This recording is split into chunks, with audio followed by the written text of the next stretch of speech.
What's up, all you burners, stoners, and potters, and especially all you gardeners out there? This is Mr. Weedman and Big Girl with the Grow Hour. Big Girl, my brother, how the hell are you? What's up? I'm good, man. I'm really good. How are you? I'm doing great. You want to know why? Why?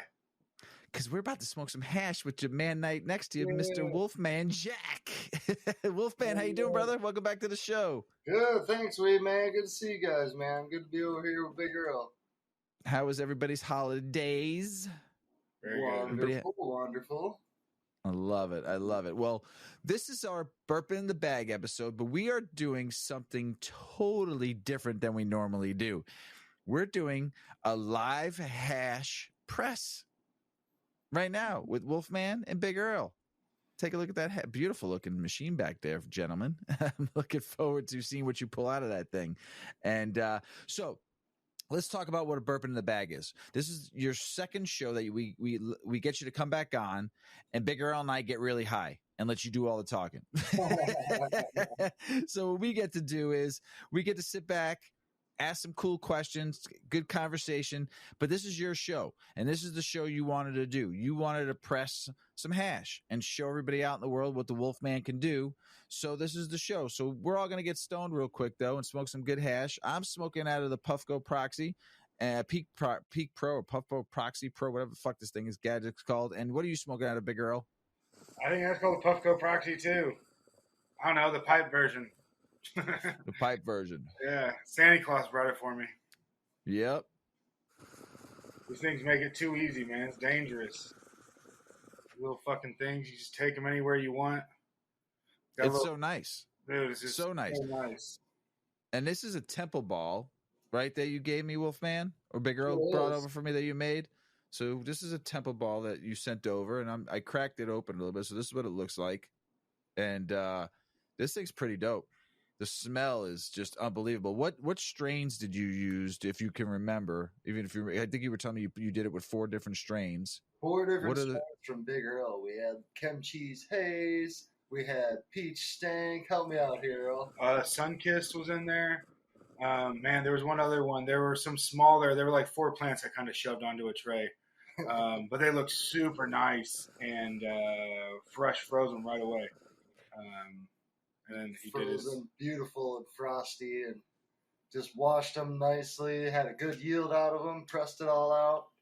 Made bubble hash, temple ball, hash rosin. It was all delicious. I've been smoking. I'm gonna turn the heat up on this on the next one I smoke. So because I think it needs to go a little bit hotter. I had it at 490. I'm thinking this thing might need to be about 520 to melt that temple ball. So yeah. I think I'm gonna go up to.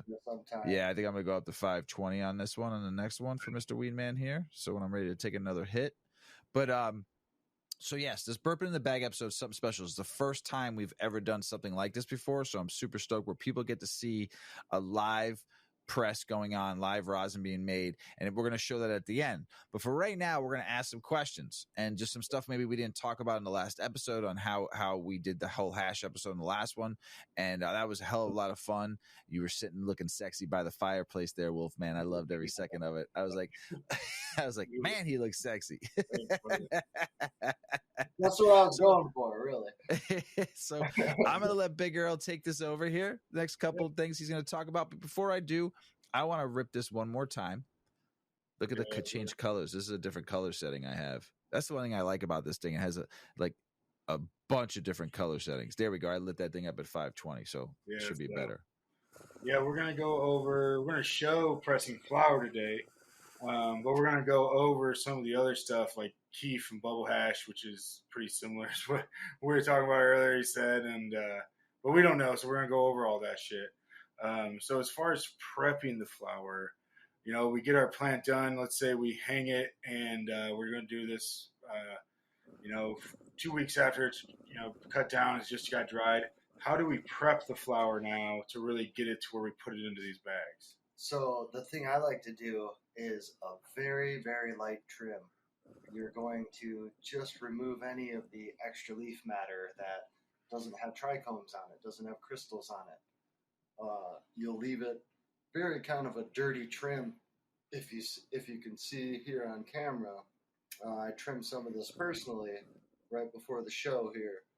a lot of the leaf matter is still left on there because all that is just covered in crystals, and we want that because there's essential oil in there that we can press out. Yeah. And, So sorry. and be very careful to not touch the actual buds themselves. I'm holding the stems. I'm trimming very lightly with the scissors. I'm trying not to touch the actual flowers, trying not to damage the trichomes on the surface of that flower. So you want people when they're cutting their bud to leave a little stem. If they're giving it to you to press for them, or even if you're pressing it at home, they should leave like a nice little stem on there so it could be held and not touched, because like you said, you don't want to ruin those trichomes and all the good stuff because it ends up on your fingers, right? A lot of people, when they dry, they'll either do a whole plant dry or they will cut the branches individually and leave them long and then hang up the branches on like a wire or something. That's really the best method because then you have that whole branch to hold. You could twist the branch, get around all sides, go up and down, and then cut the buds off individually and put them on a tray or something to get ready to either dry further or get ready to press them. It's stuff like that, because like I didn't know that before me and WolfMan had our discussion, and we went over like, hey, here's how you grow for hash. That's what you don't see being done a lot. At least I don't. When you go to a lot of this stuff, it's like cut down, dry, do what you can to get the trikes off or whatever. Go through a trim machine, break everything off of this. And the more gentle you are, it's what it seems like, or what it's proven, like everything's so fire. The more you get out of everything. The most common misconception is people will always bring you their old material, stuff that's been sitting around, stuff they can't put in a bag and sell to somebody, and that they want you to make hash from it, and they're going to expect that that's going to come out like stuff you see on Instagram or something, and that's just not the case. You can't polish a turd. That doesn't mean it's bad material. It just means it's bad hash material, and that's my line that you really have to teach people, because people want to make hash just from whatever the hell they got laying around, and it just doesn't work that way. A lot of times it's just not worth it. You're going to be doing all this work and you're going to get single-digit returns, and you're going to smoke a gram out of a pound or something, and that was not worth your time. That's not a good yield at all when you got that going. It's going to be black and unstable. And, yeah. Do you say that the trichomes, do you want them to be clear, cloudy, or amber? So the trichomes, and I've talked a lot with Earl about this. You really have to watch that. It's very different in harvesting for hash compared to flower. Personally, for all the plants I grow at home, I harvest everything at 5% or less amber. And I'm not just looking at that. I'm looking at the pistil color. So your pistils will change from white to either like a orange or a red color, the hairs on the plant. I'm also looking at the size of the trichome. Are the heads swelled up? Is the stem of the trichome swelled up? Are all of the heads milky? Is there still a lot of clear heads? Are there broken heads? Is there too much amber present? All these things play a factor, and if you go over or under one of these, you're going to severely change your end result when making hash. It's hard to grow for. It is. So with the pistil color, though, what color do you want that to be then? So that depends on strain, because some of them, and it's even harder for me because I'm actually colorblind. So it could look orange, it could look red. So I couldn't really tell you. The wife makes fun of me all the time. But so does mine, because I'm semi colorblind. Oh, right on. So a lot of times, most of your pistils are going to stay white the entire time of their growth until maturity, where they start to change colors. At that point, if they change colors before that, that's because they're probably pollinated and starting to produce seeds, which you're kind of screwed at that point. That's not what you're trying to do. Yeah. At the end of the flowering cycle, though, these pistils are going to start changing. And usually for my particular harvest for hash, I notice it's around 75 to 80% of the pistils have changed colors. So I still have some white on there, But when I throw a microscope on 3 different levels of the branch, I notice that the trichomes are developed how I want them. And if I grow this plant another week or two, that the essential oil in those trichomes is going to change, and I'm going to change my end product. Interesting. It's my very touchy. My background has always been for the flower, you know? Yep. And so when we go through it and it's like, well, it doesn't matter really how the flower is growing or how your plant is like changing for the fall, or if it looks done this way or that way. You got to get a scope on it and you got to look at all this shit. Because it's big, you know, when you talk the difference between like 4 and 5%, you're talking a 20% difference. Like it doesn't sound like a lot between 4 and 5, but it's a 20% difference. So, really, you know, because I mean, 4% to 5%, that's one out of the 5, that's 20 fucking percent, you know, like and it comes out, it kind of compounds. That's what I found, at least, as the gardener. And as we've talked about, hey, how can we do this better? How can we get this better, touch it less, get it frozen, don't freeze it, how to dry it, all that shit. And it just makes a big difference. It's a whole different mindset on there.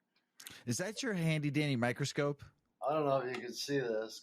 Oh, yeah, I can see it. Oh, that is right. fucking awesome. So awesome to see that. I love it. Look at all those beautiful trichomes on that thing. With this last table, so what I traditionally do is I only run one strain at a time in my room. So sometimes I'll have 20 or 30 strains. And they're all so, like, before I could be like, okay, I'm going to speed this up or try to take this down or try to do this or that to try to cut these all at 9.5 weeks because these are done and these aren't quite done or something. But now it's like I can't really manipulate them. I have to be. You need a bigger room. Yeah, exactly. or you need a hash. You need another room just for your hash room, for your hash flower room, and I need to know my strictly strains, for that. My hash strains, and be like, hey, these hash strains I'm going to take at this time. I know for sure, no matter what. New project for Earl. Earl. Build the warehouse, and then he can put a lab for me in the back. Yeah, exactly. There you go. We'll just be running all kinds of good shit out of there. But okay, so you got your plant down, it's dried. You prep the flower, you haven't touched it much, it's looking delicious. What about prepping the bag? And not only the flower, but like the bubble and the keef, because like this is 2 different processes. Maybe we should go through that too a little bit. We will. But the bubble and the flower you will press different, right? Or put in the bag different? Yes, and they're going to use different bags also. So with flower, we'll always start with that. If it's freshly dried, which is like kind of what we're doing today, you can use anywhere from a 90 micron to a 160 micron when pressing that. Generally speaking, you could use your 160 for a very fresh flower. The drier it gets, the longer your flower sits. You want to go down in micron. That's where your 90 is going to come in handy. You're just basically stopping any of those extra contaminants from getting out into your end product, creating the purest end product that you possibly can. Bubble hash and keef, which are basically the same thing, just made with different processes. One is made through dry sifting, the other is made through ice water hash. Both are sifted through a fine filter micron screen, usually varying in micron, 4 or 5 different microns in total. Could be anywhere up to 9 micron. The difference in pressing bubble is it's a much finer material, so you need to go down in micron significantly.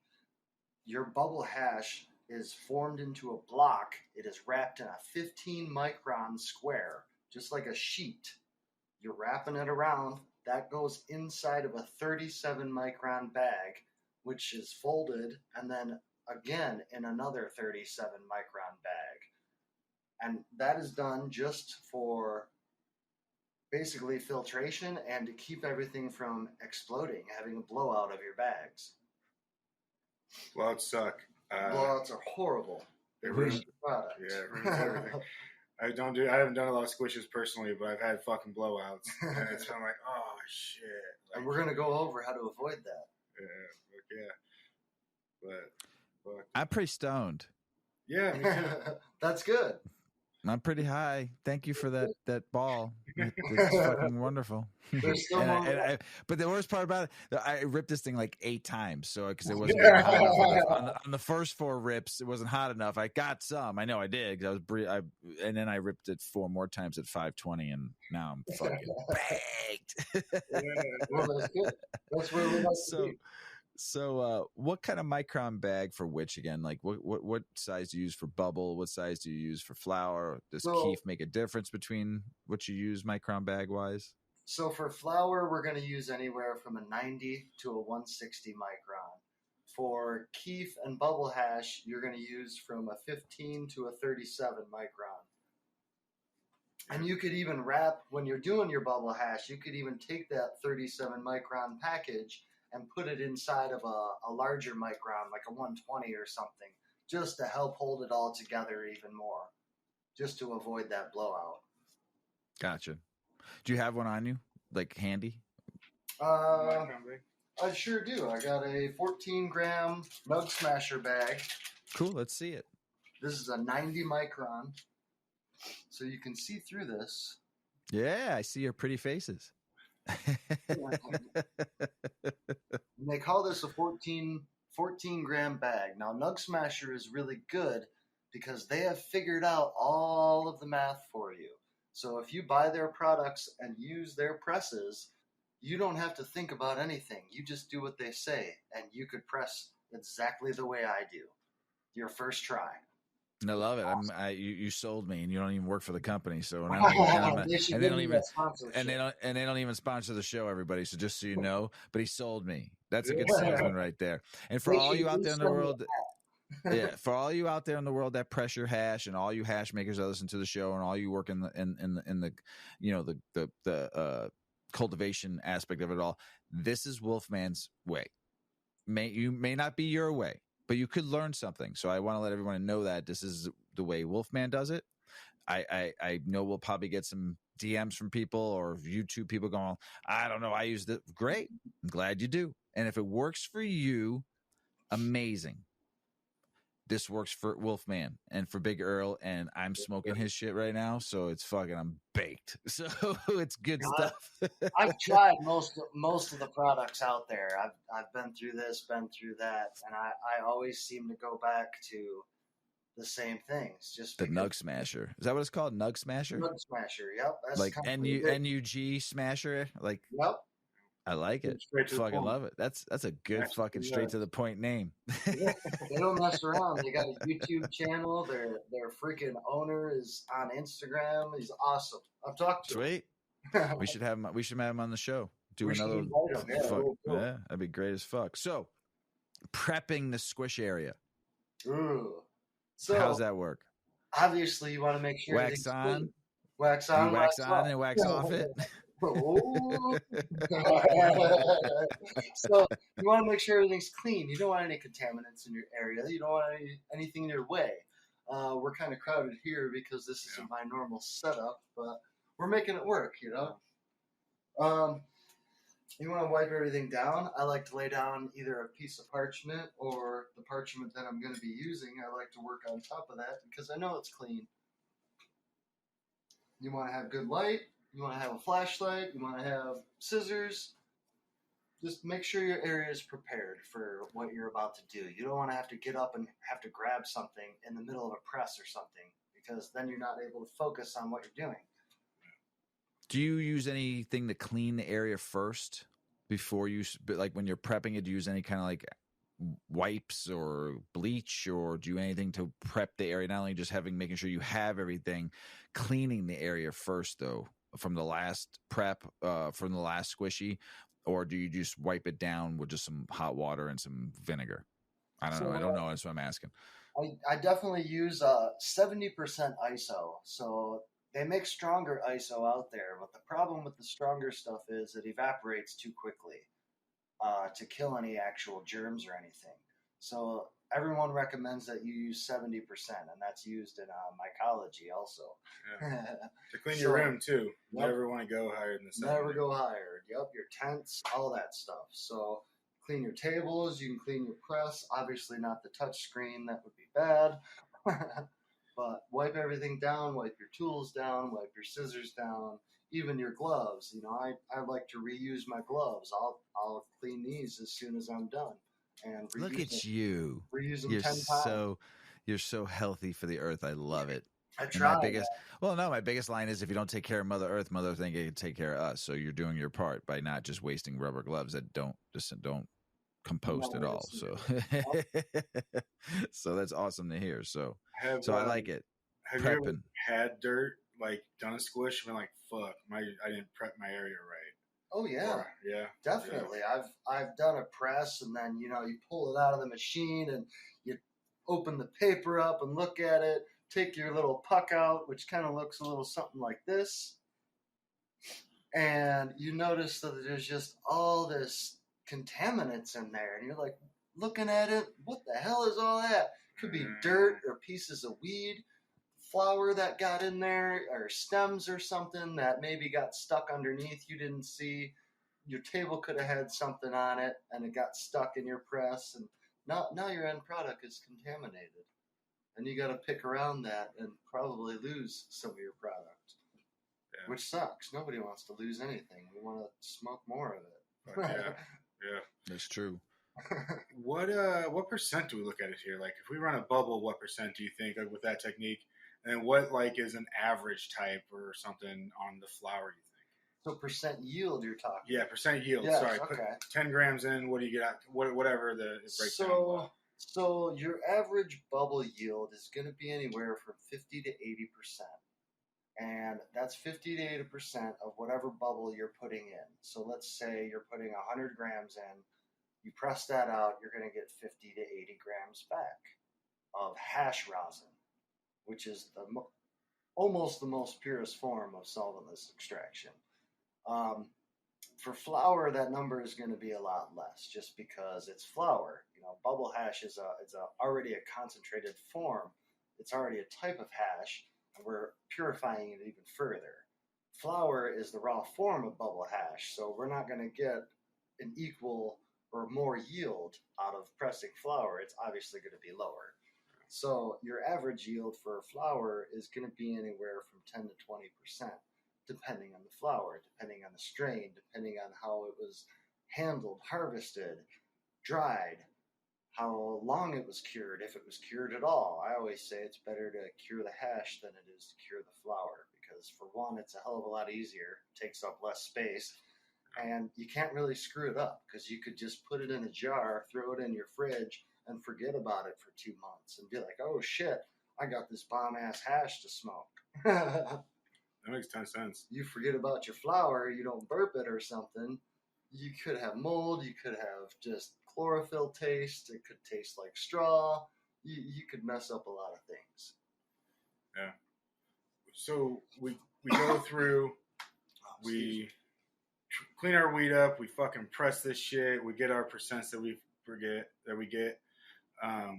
What do we do then? What is did you call it whipping, or do you do that with everything, or what about that step afterwards? So there's a couple things you can do after the actual press. You can cold cure it, or you can do what's called a hot cure.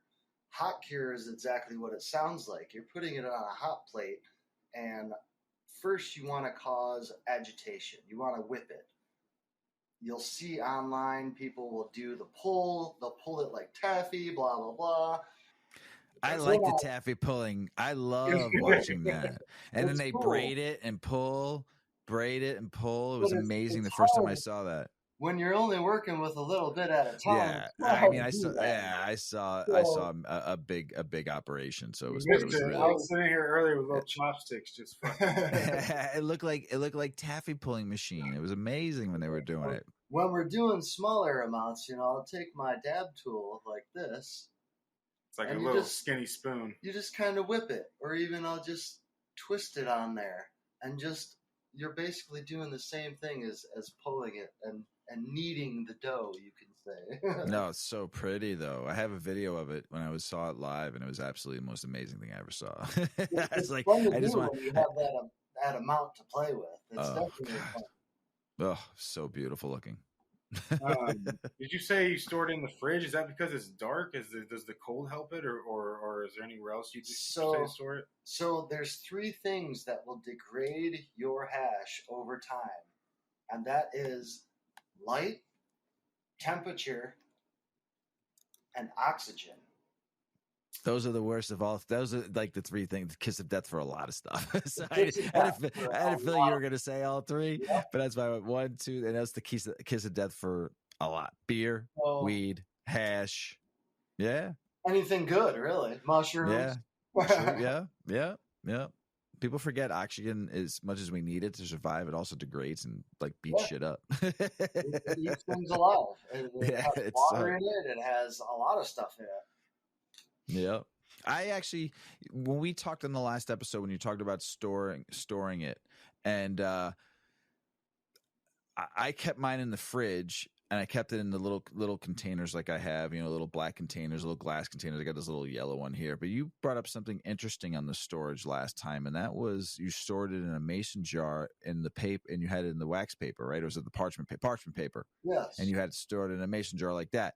Well, now, Earl, show them the other jar that you have now that you could store these in. The black ones behind you. No, the black ones behind jars. you. Yes, those jars. Now, no light gets in that jar. It's only the UV red, which is good for curing. Yep. So that's mirror and glass. But that, instead of using a clear mason jar where light can still penetrate, whether it's in your fridge or not, every time you open your fridge, the light goes on unless you don't have a bulb in there.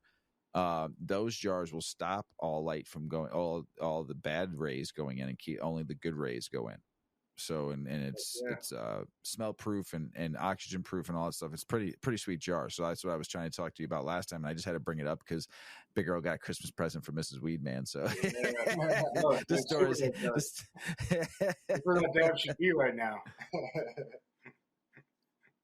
So I've been keeping it in those jars in the fridge. I don't know if I heard this. What's the temperature of what your fridge should be? Can having your fridge too cold fuck the hash up? No, actually, nice. You can freeze your hash if you want to, and you could freeze your hash for a long time. The thing you have to be careful of is condensation. If you have a cold jar in your fridge, you bring it out, you want to take a dab, you open it up right away. The inside of that jar is going to condensate from the temperature difference of the air that enters into that jar. And it gets cooled by the air inside of that jar and condensates, creating water moisture that could get into your hash, which could cause mold over time.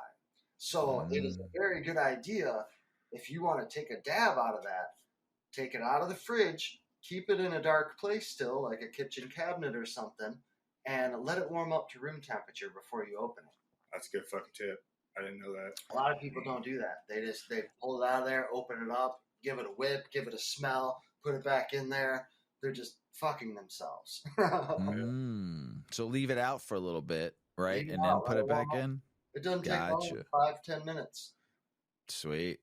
So see, the one thing I like about the Burp in the Bag episodes, Big Girl, is that we learned so much on these Burp in the Bags. Yeah. So I've learned all the Burp in the Bag shows we've done. I've learned so much, and there's been so many good tips. So thanks, Wolfman. Wolfman Jack, ladies and gentlemen, in the house. I tried to do the voice. I smoked too many cigarettes. You should have the voice to do it, because I think he was actually a weed smoker. And how I know this for sure. Okay, so how I know Wolfman Jack, and I know we're going off topic, but we got time. We're only 29 minutes into the show, so it's always fun when you're fucking stoned on hash and tell a little story here. So here's the thing. I used to go to this church here in Oak Lawn, Illinois, and I'm not gonna fuck it. First Church of God in Oak Lawn, Illinois, on 111th Street. I'm gonna give him a little plug. The pastor there, Pastor Dan, super phenomenal guitar, super good pastor too, but phenomenal guitar player. Like could probably play in any band. That's how good of a guitar player he is. I mean, his calling was God, but his calling was also being a fucking amazing guitar player. I think his son listens to the show, so which is kind of funny because he's a phenomenal drummer. But anyway, he fucking used to chauffeur when he was younger, before he was, I think, while he was going to college, and he got to pick up Wolfman Jack. He's telling this story at church. I don't partake at the church anymore, but he told this story that he got to pick up Wolfman Jack from the airport. And in the car driving to where he had to go drop him off because he was about to do a radio show. Oh, that's right. He worked for a radio. Okay. Pastor Dan worked for a radio. And he was taking him to the radio station so Wolfman Jack can get interviewed. And Wolfman Jack pulls out a fat fucking doink and starts smoking the doink in the car while Pastor Dan was driving him to the studio. And we kept on asking Pastor Dan if he wanted to smoke, and Pastor Dan didn't smoke, and he kept on saying no. And he smoked, and he's talking in the Wolfman Jack voice. Yeah, I'm smoking some joint here with Pastor Dan. Shit, you know what I'm saying? So I had to bring this story up because just to hear voice, you're my Wolfman. You're my Wolfman Jack from here on out. So he's done and gone. So you could take over the name. Now we got to get you saying that when you're smoking hash. Yeah, there's a Wolfman Jack here. So I hope Pastor Dan doesn't get mad at me that I told the story, and everybody out there in the world. Yes, I gave a plug on the church. I don't give a fuck. I think Pastor Dan's one of the coolest motherfuckers in the world because he can jam on the guitar, and he got almost smoked weed with Wolfman Jack. He probably did. He just left that part out. To all of his church members, yeah, that'd be dope though. If he did tell everybody he did, I'd be happy. I would probably give him a standing ovation. All natural. So now going back into smoking hash, how can we like smoke all these different hashes, and like the hash that you made, the hash ball you made me, right? What's it called again? Temple Ball. What strains did you use for that Temple Ball, if you can remember all of them? Because you said you had to use a bunch of different strains for this. So when we smoke these different hash Temple Balls, rosin, hash, how can we smoke all these hashish and like I'm smoking out of this? To me, it's a no-brainer. I don't have to think about it, you know. But how can we smoke all these different styles of hash?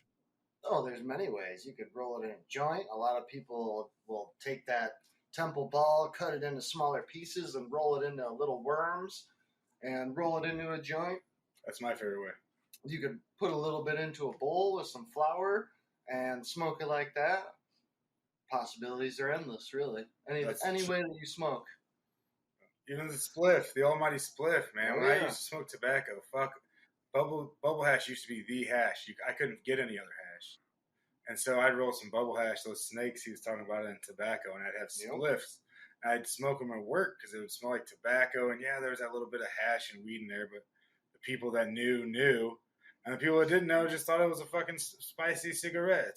And, He's a Canadian. He's a Canadian, man. Yeah. And so like, that was my go-to forever. And then I stopped smoking tobacco.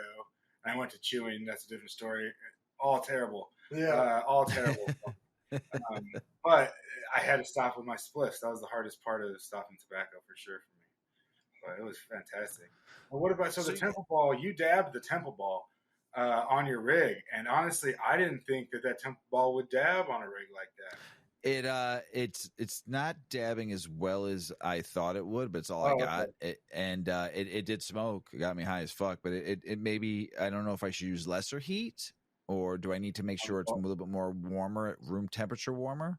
I think I had it out for like a good 30 minutes so before we started the show to do that on purpose, but it didn't burn clean like the other hash rosin you gave me, which is a little bit.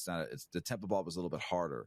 Kind of reminded me a lot of Moroccan hash that you would get a little bit more like dry, not drier, but firmer, I guess you would call it. A little bit more like, I don't know. So, but maybe that's the reason why. There's a reason for that. So your Temple Ball actually still contains a lot of plant matter, where the hash rosin, that even the crumbly stuff, is just the essential oil. Most of the plant matter has been completely removed from that type of extract. The Temple Ball is probably still a 50-50 mix or so of actual plant matter and actual essential oil from the plant.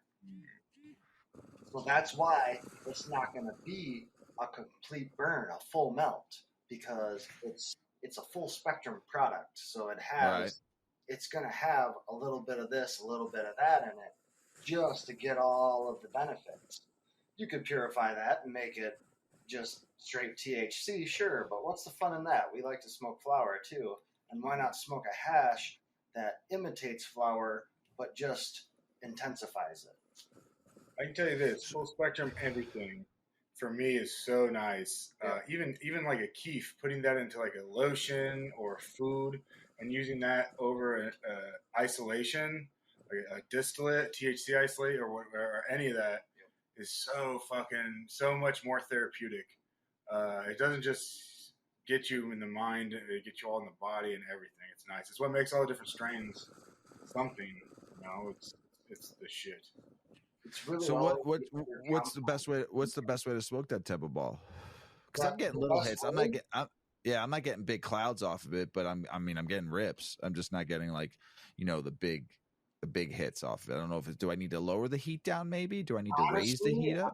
I don't think that thing is the best thing to smoke a temple ball with. I think cool. Tell me how.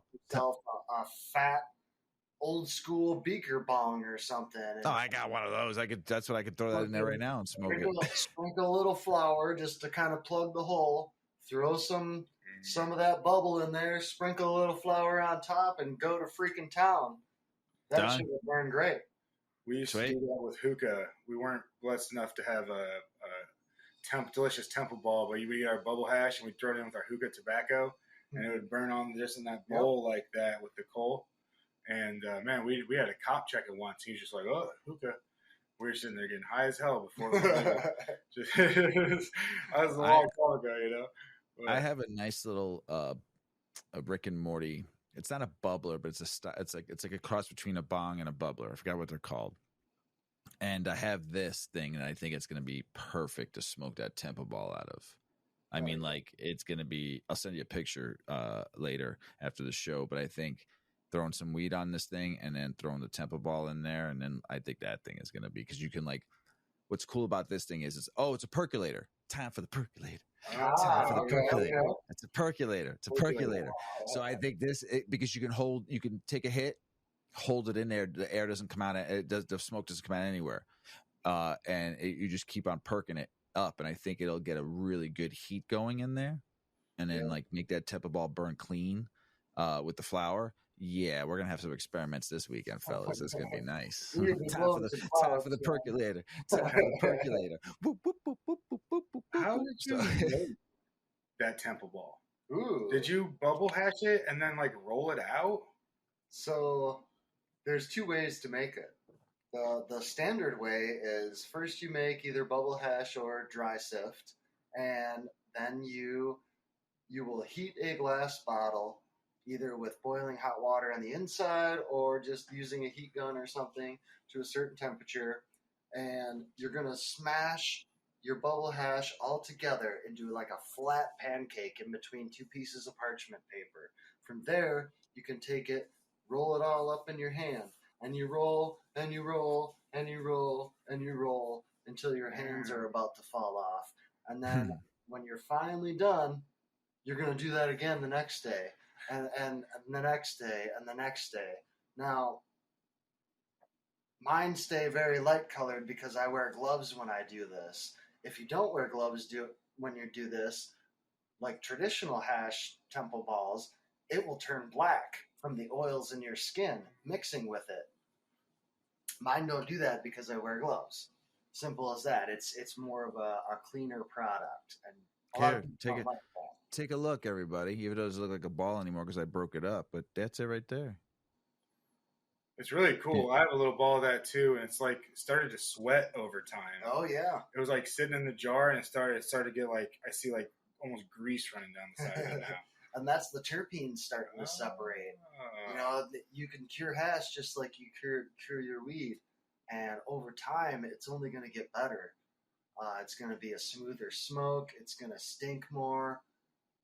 The problem is most of us just can't wait that long. We smoke it. That's true. Oh, shit. Do you use air or do you like a paddle? I know paddle's traditional, but I've heard some people swear by using like air bubblers. So a paddle is very traditional. A lot of people use garbage cans and just a stainless or a plastic paddle. They do it by hand. It's a hell of a lot of work.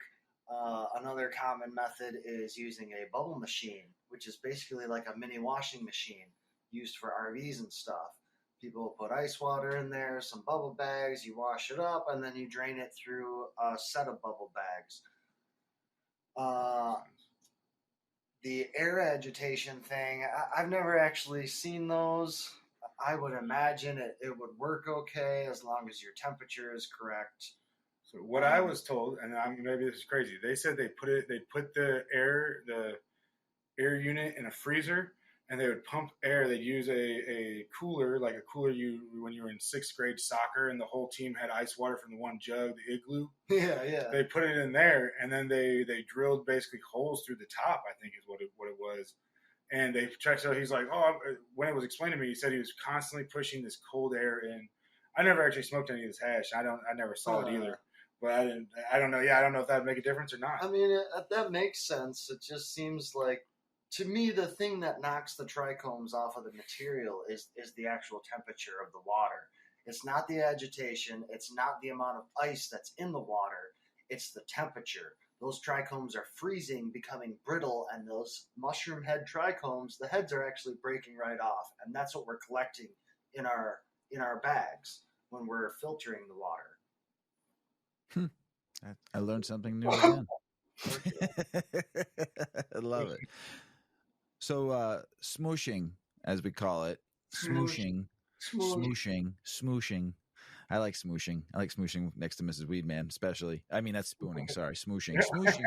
Smooshing fresh, 2-week dried flour compared to frozen bubble. Like, what's the smooshing fresh?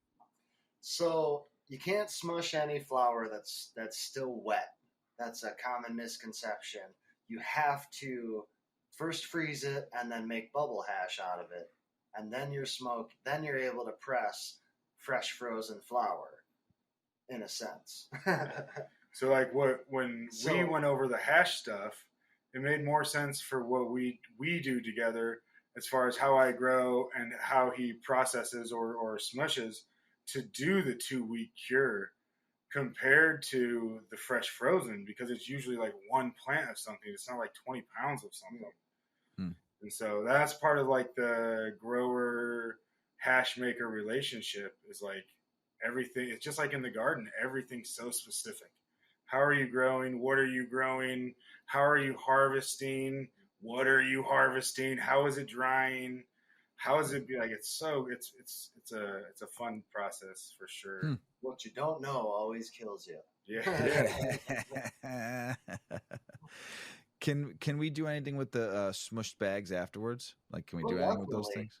Definitely. A lot of people will do like an alcohol soak, so they'll use kosher ethanol, such as 151 Bacardi or Everclear or something. They'll soak all of their press bags, their used press bags. They'll soak all those at very cold temperatures in your freezer, mind you. Keep everything nice and cold. Soak that overnight, and then evaporate the alcohol. You could do that at room temp over about 4 weeks or so, or you could add heat from a heat pad. Make an RSO? And basically you're making RSO. Yeah. Or you just flip that bottle upside down into a watermelon and have a party. There you go. Yeah. No, but that's pretty cool. That's good to know. Hell yeah. That way you're not having any waste either. I was about to say, you don't waste nothing. Filler edibles or some gummies or capsules or something. Whatever. If you put it, if you're going to turn it into RSO or something like that, you're going to burn the alcohol out of it, put it in capsules or make edibles with it all day long. That's why my brother, he used to make a root beer. He used to take that RSO and make a root beer with it. That'd be awesome. He used to mess some people up though. Here in Michigan, apple cider is really popular. So I would love to make an infused apple cider, just a hash infused cider. I think that would be awesome. That'd be delicious. If I had any spit in my mouth right now, my mouth would be watering. I I put hash in alcohol one time and did it that way, and I didn't burn off the alcohol, but I put it in Jello shots. Ooh. And people were getting so fucked up at the party, they were getting sick and stuff. I was like, okay, I can't do it. It was an Everclear, in Jello shots, and it was like one batch wouldn't even get gelatized because there was so much alcohol in it. I was like, oh fuck, I got to lose these. Oh, wow. Like, See, we gotta hang out more. Yeah, wow. I was like 20. It was 15 years ago, and it was a long time ago. We didn't know what was going on. Our hash sparkled then. Our hash was sparkly because we just ran it over a tube with a can of butane that damn near froze our hands off. Matt, you like it the good old way. You like your scissor hash or your finger hash, Big Earl.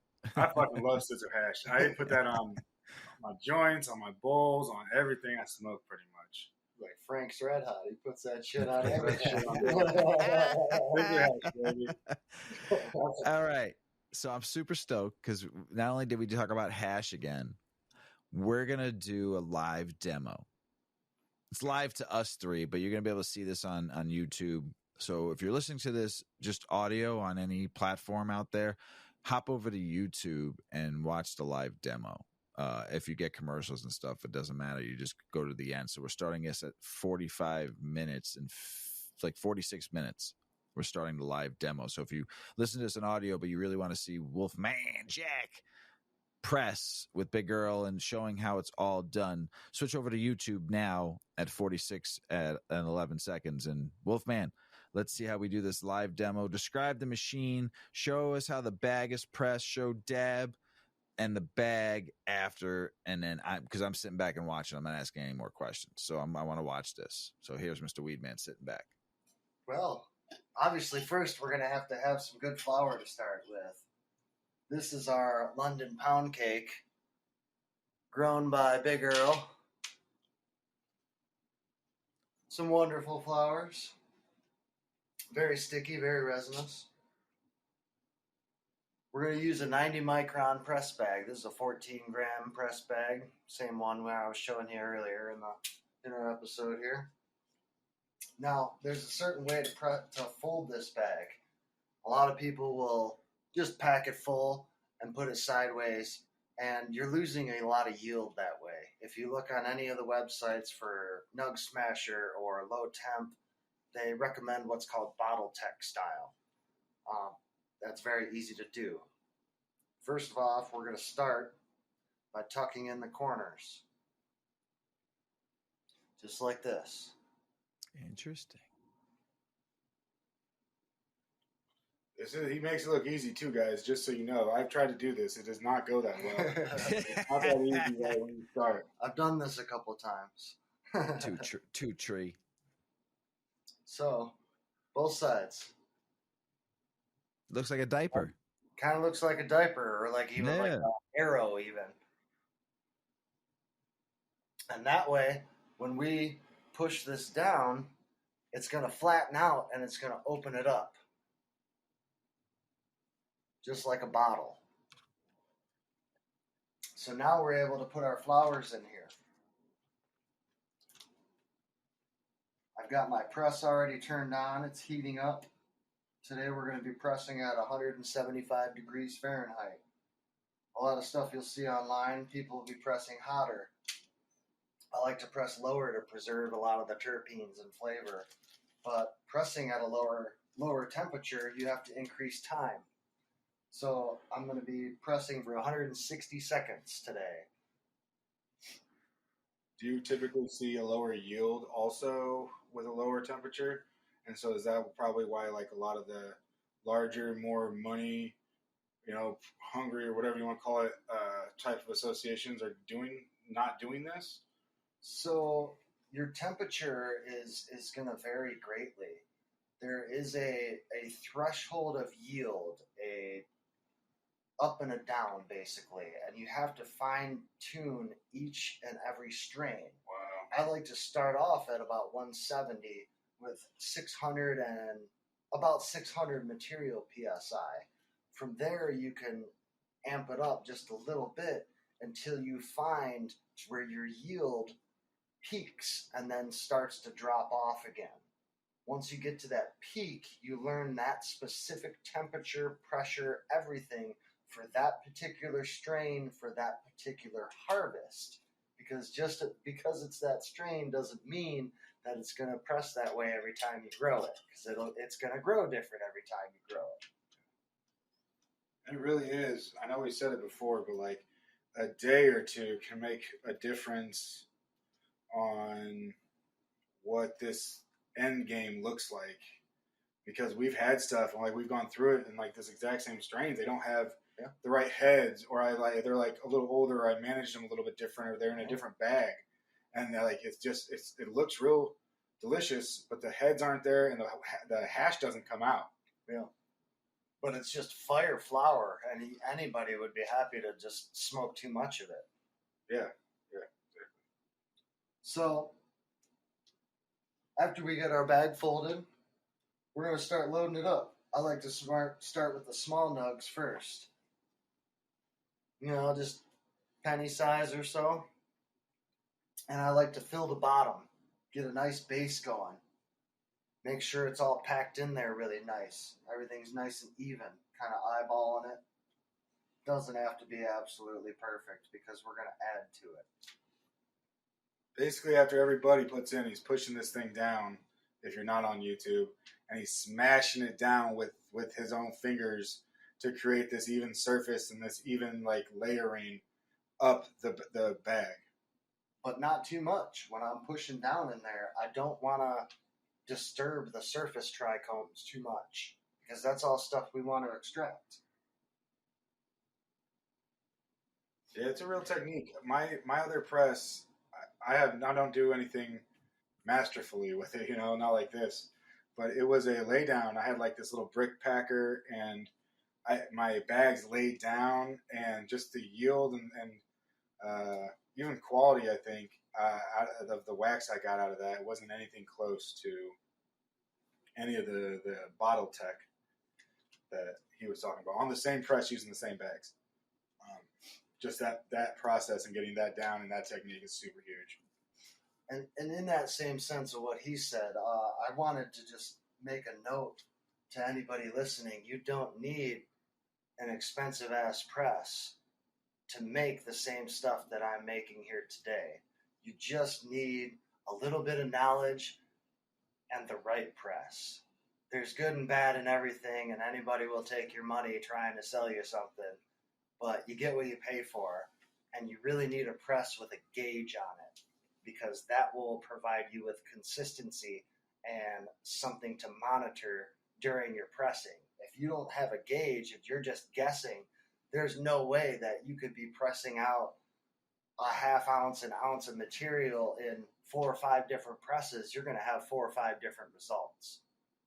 If you have a gauge on there, you know exactly what PSI you went to every time, what size bag you're using every time. You can absolutely repeat your results every single time. You don't need to spend $18,000 on some crazy ass press. You can buy one that's $800, $900 and be a professional your first or second press, especially with me helping you. So, but that is a pretty machine you have there, though. This is like the GOAT of home presses right here. And my wife says this is why I don't have one of you guys' fancy smoking devices, because I got this instead. And this is my Christmas present, birthday present for the next 10 years. At least you got the bottle technique down pretty good. So even if you don't get the little gadget that I have, that gadget that's next to you is a lot better, because you can press whatever you want and smoke it any which way. That's true. That's true. I like to come home from work and just do like a little 3 to 5 gram press, and just to have fresh pressed rosin every single day. It's just absolutely amazing. It's like eating steak every day, like a really good steak every day. Steak that you grew in your backyard, and you came home that day and butchered it. Yeah. without the calories, may I add. Yeah, true that. Yeah, it's more like buffalo.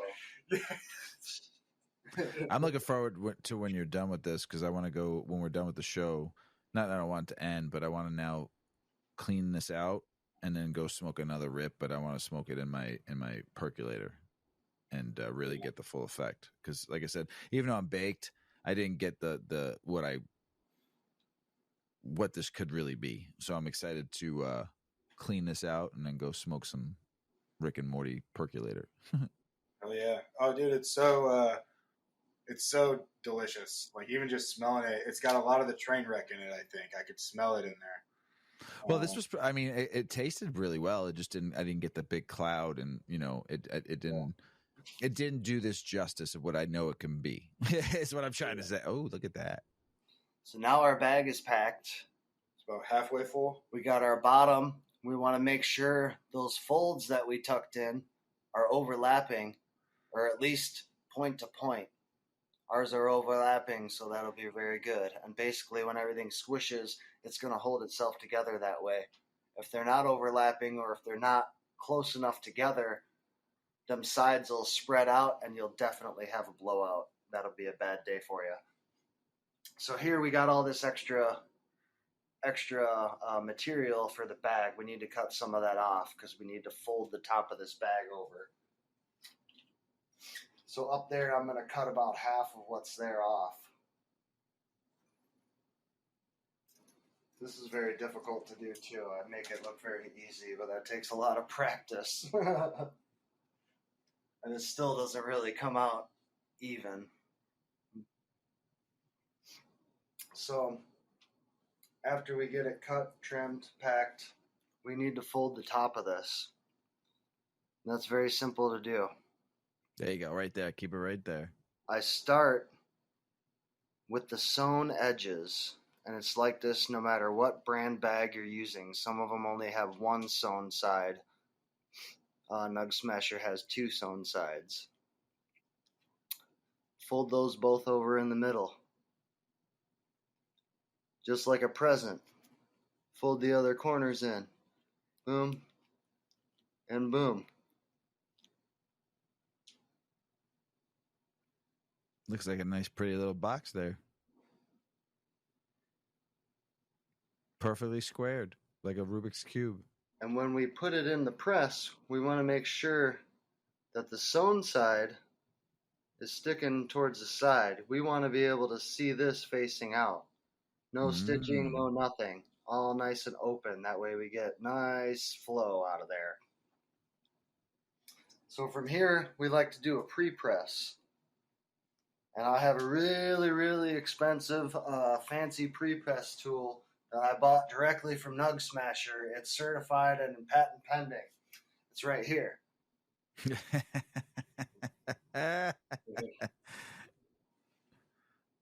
How sticky does your hand get when you do that? Once it's in the bag, it's not that bad because that'll stop any of the stickiness. But my finger, there's some scissor hash for a big girl there. He could dab that too. So now we're ready to press this.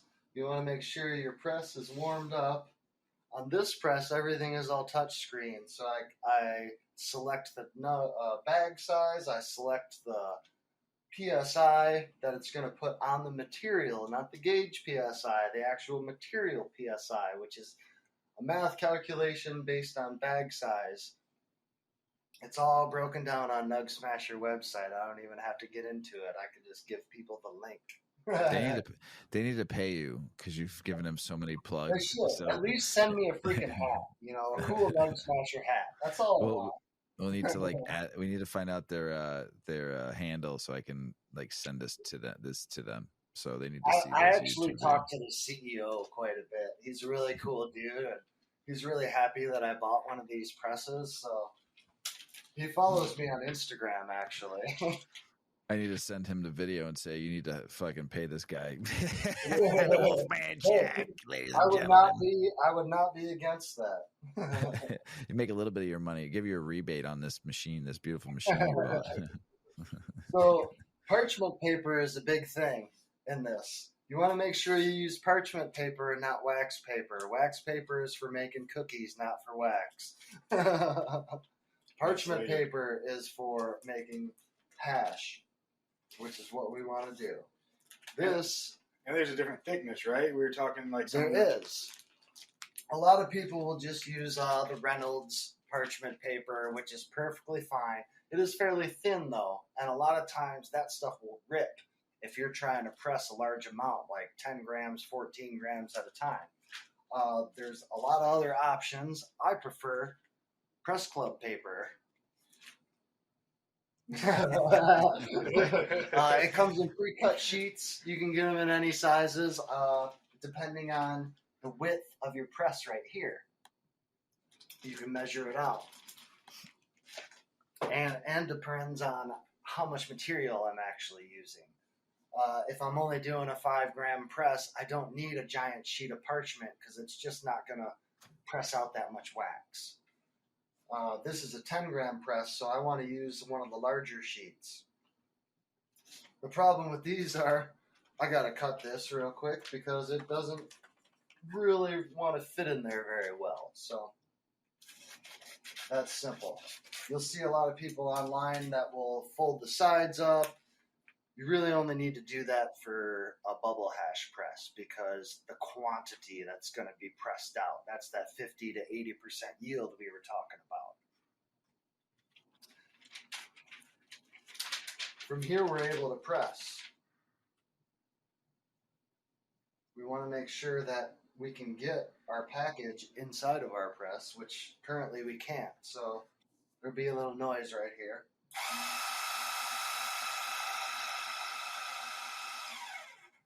This is a hydraulic press, meaning there's no air pumps or no nothing. You push a button, everything's liquid hydraulics. It's an amazing piece of machinery. You're going to put your parchment in here. And again, you want to make sure that your seams are to the sides and not facing out. We're going to place our package in there. And we can go right in the middle. That's okay. Once we're ready, we check all of our settings. We're using 650 material PSI. It's a 14-gram bag we're using, and we're pressing for 160 seconds. We're going to hit start.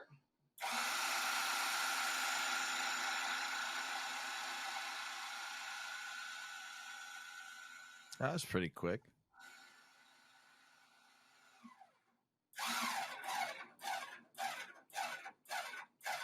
You see we're building up pressure now. It slowly does that so it doesn't cause a blowout of our bag.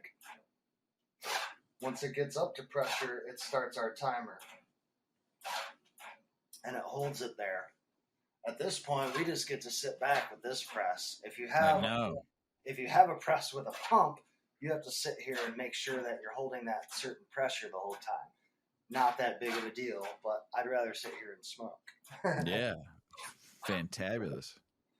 Mine is like a gear one. I don't even know what you would call mine, but you set the temperature and you set the time, but it like cranks down and it's like the size of a fucking coffee maker. But you can press 3.5 grams at a time on his press. It has like a locking handle that locks down. There is no pressure adjustment, no nothing. Exactly. It works great as long as you know a few tricks. But if you're going to make the investment in buying a press and you're going to want to be pressing a lot and maybe even pressing for some friends, you need something with a pressure gauge. I'm a set it and forget it kind of guy. I like the gizmo you got right next to you.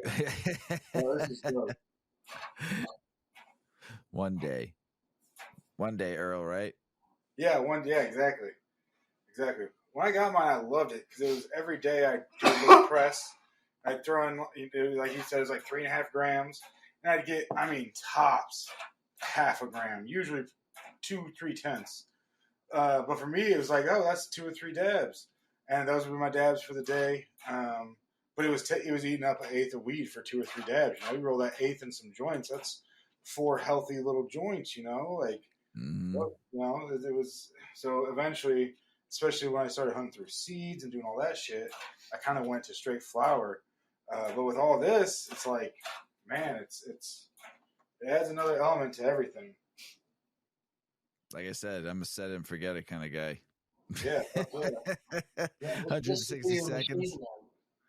160 seconds to have some fresh press. How long do you got to let it cure?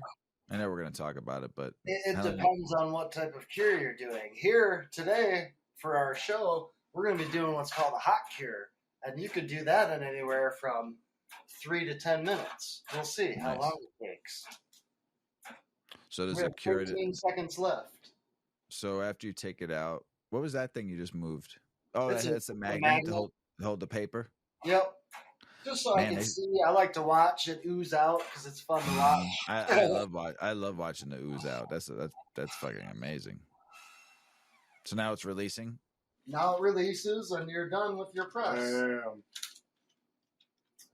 We're gonna collect it. A lot of times, people will throw this away, but I always recommend to any home grower to double press this. As soon as it comes out like this, set your parchment aside, get another piece of parchment, put it back in under the same conditions. You could even increase your temperature 5 degrees, increase your pressure by 50 psi even, and press it again, just for a double press. Now, that second press, or your double press, that material is going to come out a lot darker. It could be kind of unstable at that point from too much heat, too much pressure. There's nothing you could really do about that. It's still going to be very, very good smoke and wonderful stuff to smoke. The last batch of bubble hash that I ran for Big Earl here, I actually kept all of the second press for my personal stuff and gave him all of the good-looking stuff, just because that's how it goes. He should get the good stuff, you know? I didn't know that. We can always split Oh, that. No. Oh, no. I like to do this because I like to do this. Oh, look at that. That's pretty. And times 2, little mirror. Looks goopity goppity.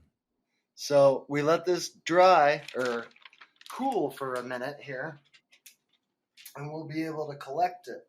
A lot of times you'll see on YouTube or on Instagram, people have these little fancy, cooling trays, and they're just stainless steel trays that you keep in the fridge. When you're ready to use them, you pull them out, and they're nice and cold. It helps you collect your rosin very easily. Well, an easy way to not spend $100 on one of those things is just to keep a space clear in your fridge, because you already have a glass shelf in there. Just take this, set it on that glass shelf, and it acts the same way as that fancy $100 steel tray that you don't need to buy. Collect your rosin up, and then you're able to either put it aside. At that point, you could put it aside for cold cure, which is the preferred method, I'd say, for most rosin. You basically collect it off your paper. You're not going to whip it. You're not going to agitate it or nothing yet. You're going to put it into a jar, and you're going to let it sit, usually about a week, and it'll change color. It'll change consistency. It'll lighten up severely. It'll butter up. At that point, after a week or 2 or 3, you'll see people will whip it because the terpenes have started to separate. It's going to have a little oil on top of it. It looks like it's almost oozing or dripping. And you want to mix all those terpenes back in. Keep it all very even, very beautiful looking. We're not going to do that today because that's going to take too long. Obviously, we can't do that on camera. So we're doing the other method, which is called hot cure. Basically, we're going to collect all of our rosin off of our paper here. Now that it's cool enough and we're able to do that. He's got a tool, and it's almost like a real long, tiny spoon. And yeah, he's going around just scraping it into a big pile. It's like a sticky ass wax. How good is this? How does it smell over there right now? When he pulled it out fresh, it smelled like, not like cookies baking, but that feeling you get when you smell cookies baking? That had that feeling to it. Kind of like when I climbed the rope in gym class feeling. That kind of feeling? Yeah, very, very nice. Very exciting. This part also, by the way, is not super easy.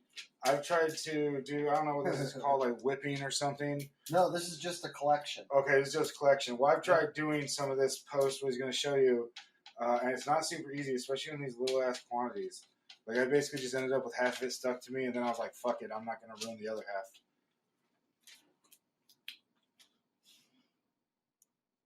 So, Pretty looking. yeah. Come on, I wish you didn't live so far away. Can I come over? Anytime, brother. All right, so now that we've got it collected, we want to get ready for our hot cure. Excuse the noise for a second.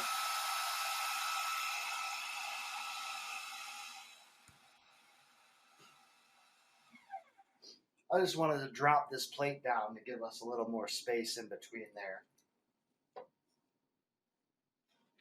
So I'm going to cut a small, clean piece of parchment, not wax paper. Parchment paper. Just a little square we could work with. I'm going to take our rosin. And so this is called, we talked about it in the last episode, but this is called cured rosin. So this is just called flower rosin. Flower rosin, okay. Now it's made from a cured flower. Okay. But it is, at this point, it is not cured at all because all we've done is collect it from Could you smoke that though? Like you can definitely smoke this right now as it is. We could take this and you could dab this all day long, full melt, be perfect in your little device there. Mm-hmm. Or for cold cure, at this point, this is when you would put it in a jar and you'd put it in your fridge or you'd put it in a drawer at room temperature, which is what most cold cure is. It's at room temperature. I do mine and I got a desk that's in my lab area and I put it in a drawer in my desk and it cures perfectly every time in there. Room temperature, keeps the light out. I forget about it a lot of times. Now, oh shit, I got that jar of wax in there. I better go get it and smoke it too fast. So at this point, you could do that. You throw it in your jar a week at least, and usually you're ready to smoke it at that point because you're sick of looking at it. For our hot cure, it's a little bit different process. And you're going to take it from looking like this, which is very wet looking, very sappy, and it's going to end up looking a lot like this. Oh, both look amazing. And you notice the color is lighter, the texture, consistency is different. And that's very easy to do. We're going to use the heat from our press, but first we're going to turn our press off. Because we don't actually need it on anymore at this point. Our press is done. These plates are still nice and hot. You're going to take your extract. And this is the point where we're whipping. And I'm literally I've got my tool in there, and I'm literally just twisting it. And you can see this is very similar to pulling your hash. There's your candy pull.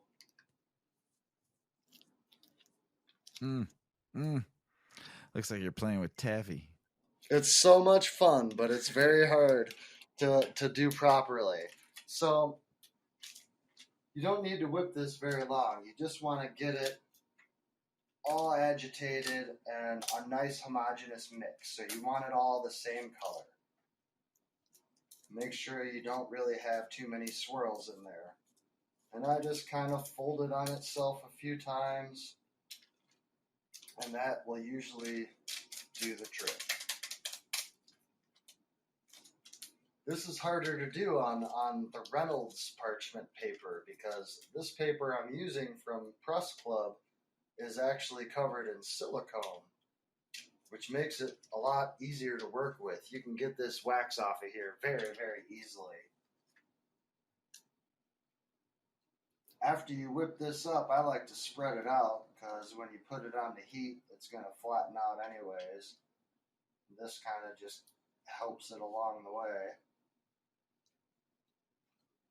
Do you ever just stop and dab the little bit that you have on the end of your tool? Sometimes, but I usually will try and work it into whatever I'm working with. I've been doing this quite a long time, so it's pretty easy to get my tools pretty clean. Yeah. Without adding heat or using like alcohol or something. That was definitely the hardest part for me. Yeah, it's clean. It was like I said, I was losing so much to mishandling it. Oh, wow. Man, you agitated the heck out of that. That looks pretty.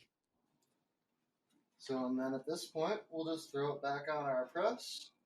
We're just using the ambient heat left over from our plates here. And I like to use a mason jar lid to kind of hold the paper down, keep it nice and flat on our heat source. That way I'm getting nice, even heat all the way around our extract here. And this is the part that we sit back and wait. You could take another dab if you have dabs. You could pack yourself a bowl, hit the bong. I'm more of a Cypress Hill generation, so I like to take me some bong rips if I'm smoking flower, hits from the bong. Oh, yeah. We'd hang out, weed man, that's for sure. So you don't press it, you just leave it on there, and it's hot enough. That one press on the bottom there is hot enough to heat hot cure it, right? Like you said. For yes. How long do you keep it there? And you can do this with a normal heat pad too, at about 100 degrees, 110 degrees, 120 degrees. It doesn't really matter too much. Somewhere around there. You don't want to go much hotter than like 160 though, which we're probably a little hot right now, but there's a little. It'll be fine. You're gonna have a little bit of. You got a little give. You got a little give. There's always a little give, We're gonna have a little terpene loss doing a hot cure. But as long as you don't leave it on the heat for an excessive amount of time, you're not going to have much that you're going to notice. What's the time? What's the time on that? It all depends on the wax that you're doing. Gotcha. And it depends on the amount. I've had hot cure stuff taken as long as 20 minutes. I've had other stuff done in less than 5. It really just depends on the stability of the wax. Gotcha. So when you when it's done with this heat, sorry, I didn't mean to cut you off, Mr. Weedman. That's all right. Well, when it looks like this, or were you earlier going cold, hot, or am I misremembering that? So basically, after we collect it and I put it on here, you can literally watch it go from one end to the other on this and changing color and consistency. You could watch it happen. It's so cool. It's like a movie almost. And it goes from a nice, like shiny, melted liquid to a candle wax consistency, making it super easy to smoke. You could add it to anything. You could take dabs of it. You could cook with it. You can make capsules with it. Whatever the hell you want. It's totally useful for anything you need it for. And since it's flower rosin, you're getting a lot of the essential cannabinoids. It's basically like smoking the flower. A lot of people that smoke flower don't like hash because they don't feel that they get the benefits from the hash, and that's because they're not smoking the right kind of hash. You smoke flower rosin, you smoke good, well-made hash, you're going to get all those benefits because all of those cannabinoids and terpenes and THC and all those good things are going to be present in that hash. They're just going to be concentrated. Yeah. Smoke some of this from before? Oh, yeah, for sure. Try it out. Well, while we're waiting on this to hot cure, we might as well smoke some that we did right before the show. Yeah. How long did you say the hot cure takes? Usually about 5 to 10 minutes is Gotcha. Is on your average. And here we're hot curing about 1 gram. I bet you that's probably 1.1 right there. So just a little chunk of that off. Super easy to work with. Super easy to take off of there. That's the one that was whipped before the show and Yep. cold cured. and hot cured, yeah, or just hot cured. Yep. And this stuff, it's not sticky at all. You touch this, you can handle this with your fingers all day long. It's not going to stick to you whatsoever, which is another nice thing. It's easy to work with. How's it taste, big girl? Oh, it's delicious. when you smoke the flower, it definitely tastes like the flower tastes, but it has what this flower smells like also. It has more of the flower smell in the taste, if that makes sense. Yeah, it's like much more pungent than the flower. Oh, yeah. Yeah. I like it. This thing's cool. I might just have to get one and not tell the wife. The small ones at night, not that bad. They're cool. And like I said, that one has the flower attachment to it, to that one too, which is. I don't smoke a ton of hash. I was talking with WolfMan before the show, and I had a friend that would run a ton of like strains, and when he'd run a new strain of mine, he'd make hash out of it, and I'd grab a gram of that. But now, since we've been doing a lot of this, it's like I was like, since I got this little guy, like the last 5-6 days, I've been smoking. I smoked more hash than I smoked probably the last like 5-6 years. Yeah, like I said, it made it a lot easier for me too when I switched over to the gadget instead of using the torch. As much as the torch is nice, and people like it, you get big clouds. And I burnt a lot compared to smoking, so I was like, all right, this sucks. Because I was wasting hash that I didn't want to waste. So when I got this thing, it turned my game just because I didn't have to worry about it. But you're 100% correct on that ball. It will go better like in a bong or in a, in my beaker or in my percolator versus this. I was super excited for a second because I was like, man, I didn't know like this new toy I have can rip this other hash too. Like, yes. But,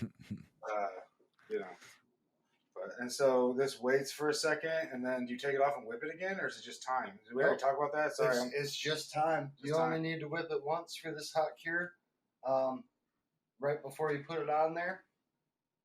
If your extract is a little bit too hard or too almost glass-like, like melted Jolly Rancher, you can put it on there and let it warm up a little bit, and then take it off, whip it really quick, and then put it back on there and leave it. After your original whip and you set it on there, you're basically just waiting for it to turn to that butter consistency. And you could see it start to happening. And you just turn it on for a second just to get the pad hot again for a second? No, I was really just turning it on to see where the temperature was at. It looks like it was at about 160 right now, so we're looking pretty good. Yeah, starting to bubble a little bit. You see little bubbles forming, and you can tell it's hardening up a little bit. This particular press has 2 heating elements in each plate. So there's 2 in the top, 2 in the bottom. So I like to go from side to side because I figure that's probably how they're set up in there. Do they have different levels, like different machines, like ones that might not be like affordable, I guess I could say? Yeah, so the original one that I started with, which I recommend to like any and all home growers because it'll be the last one they ever need, is called the Nug Smasher XP. And it's a very, very simple press. It's got a gauge on it. You can press up to an ounce at a time. It's got a lifetime warranty. The freaking company, Nug Smasher, is absolutely amazing. Honestly, I wouldn't have upgraded because I could have went with a different brand for probably about $1,000 cheaper than what I got this for. But Nug Smasher has been such a great company to me. The customer service, the information on their website, just everything as a whole, I decided to stay loyal with them and just pay the extra money. That's good. You like them, so I recommend it to everybody. Nice. The lifetime warranty alone's nice. The lifetime warranty. Never worry about it. Yeah, they won't even argue with you. They have their own CNC shop at the building.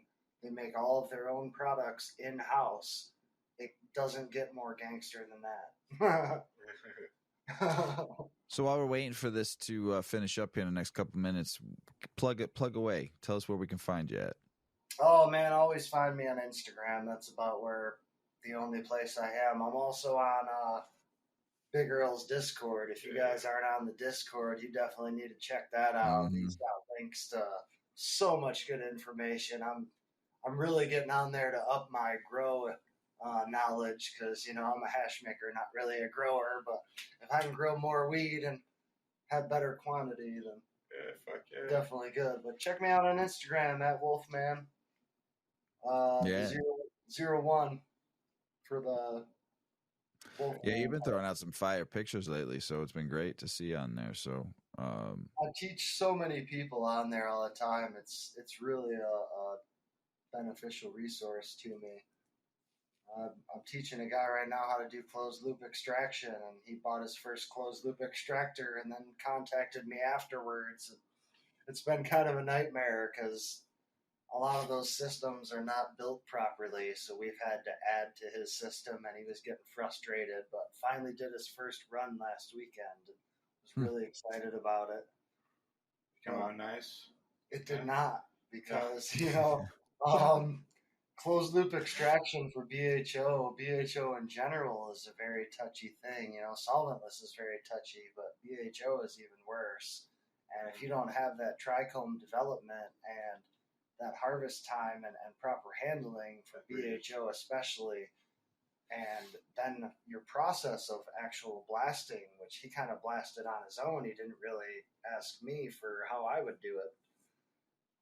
Yeah. There's so many factors that go into something like that. Like, that's some straight up Walter White shit. And for some average person to just go spend $1,000 on a closed loop extractor and think they're going to know what they're doing, that's just crazy to me. Yeah. But it turned out good. He got a decent yield from it. It's definitely still smokable as long as he processes it correctly. But it's not at all what he wanted to produce. Not what he was picturing he was going to produce. Gotcha. That's really hard to explain to people. That it's not necessarily the weed. It's how it was harvested, how it was this and that. The motto I always hear hash makers say is fire in, fire out. It's like, if you're not starting with it, we've said this like 15 times, I think now. Oh, yeah. But if you're not starting with it, you're not getting it. Yeah. And the problem, when you tell people you can do butane extraction, they want to bring you their stuff that's been sitting around that they can't do nothing else with. That stuff could be 6 months, a year old. You have no idea. And they want you to produce a high-quality BHO. It's just not possible unless you're doing some very bad things to it. How are we looking in that press? Yeah, you can tell it's like hardening up a little bit. Oh yeah, look at that. So some of it's still wet, but you guys can get the idea. There it is. Oh yeah, almost finished. Man, that almost looks pretty. Finished. You can see some of it's still a little shiny there. I don't know if you see that on the camera. I see it for sure. Yeah. But it still looks pretty. I have smell-o-vision, smoke-o-vision. Can you stick your hand through the fucking camera and let me guess that? Soon, one day. But so we pressed 10 grams of flour, right? And I guarantee you that's at least 1.1, 1.2 grams of rosin right there. Flour rosin. This was our 5-gram press. I would say that's probably pretty close to half. This one is. It's a little chunk compared to that one, but minus the little chunk from us dabbing. That's consistency. The color's the same, the texture's the same, the yield is the same. That's consistency. That can only be done with a gauge. Man. Holy shit, boys. I fucking learned a lot today. Me too. Another great Burpin in the Bag episode. Yeah. Wolfman, before we head out, you got anything else you want to tell everybody? Really, when you have to go and clean your machine, especially something that is this expensive, you first have to just douse the whole thing in freaking CalMag before you even start wiping anything off. Honestly. That's the only thing that's going to get it clean. That is the only thing. And that's a trick of the trade that you will not see anywhere else. And I'm probably going to get hate mail for telling you that secret, but it's a well-known fact in the industry. It's true. When they say more cow mag, it's always about the cow mag, guys. Oh, shit. I love you both, man. I appreciate you being on the show, everybody. Don't forget the cow mag. Peace! Check out our cannabis lifestyle brand online at 8decades.com. Our custom smokes and accessories are perfect for your coffee table, bedroom nightstand, or kitchen counter. They're designed for you to show them off. The Canna community is also loving our hemp and cotton blend t-shirts, sweatshirts, scarves, and hats, finished off with our 8 Decades logo. We've got some awesome long-lasting goods that will be your favorite for years to come. 8 Decades, because a 9th decade of cannabis prohibition isn't acceptable.